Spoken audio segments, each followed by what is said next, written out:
I say sorry a lot, and I don't know why. It's a pattern and a habit that I've noticed, actually, since my best friend pointed it out a couple of years ago, that if something happens to somebody and it has nothing to do with me, I'll say I'm sorry. If I bump into a wall, I'll say I'm sorry. If I ask someone for a favor, they'll get like 5 sorries. And it's something that bugs me. And it drives me crazy when other people do it, because I can sense and tell that it's a self-worth and a self-confidence thing. Like that I'm not comfortable enough in my own world and my space to own my space and not apologize for it. Now, obviously, that's a little bit extreme. That's not really why I say I'm sorry.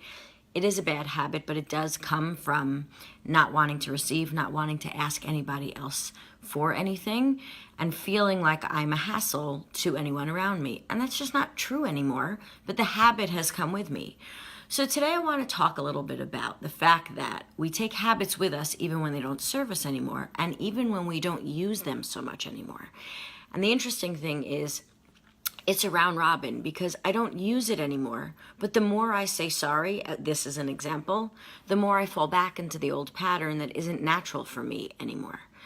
So when you have a habit that you break, or when there's an area of life that you grow in, or something you stood up for in business that you're proud of, start to notice your habits around the old way you used to be about it, asking for permission, being maybe meek before you stand up and say how you feel without being offensive. Although if you want to be offensive, that's fine. I'd probably find it funny. But notice the fact that the habits come with you, the ripple effect of how you used to behave, join you even when you change the behavior. So that has to do with the people that you spend your time with, the people you allow to take your energy, the type of questions you are willing to answer and allow in your life. Let's say asking for permission for something that doesn't need permission, worrying what everybody thinks. So those sorries and those habits, when they come with you, hold you back from really stepping into the growth that you've already taken. So a lot of us think we're not as far as we want to be. But if you really take a look backwards and see how far you've come in the things that you wanted to change, and realize, wow, I'm like a completely different person than I was a year ago, 6 months ago, forget 10 years ago, except some of the old habits have come with me, so I can fall into the old pattern and then not remember the growth that I've had.